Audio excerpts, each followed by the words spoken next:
Good morning! Magluluto tayo ng bulanglang.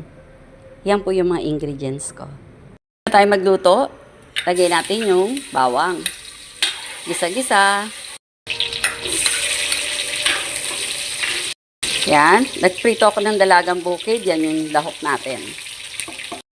Next, igisa natin yung bagoong isda. Gisang mabuti ha. Lagay na natin yung sitaw. Okay, sunod na natin yung mga talong, okra at ampalaya. Sunod na natin yung kalabasa. Pantayin natin siya para sabay-sabay maluto. Pampalasa natin, maglagay tayo ng isang cubes. Lagyan natin siya ng konting sabaw. Ayan, papakuluin natin. Ayan, malambot na yung ating kalabasa at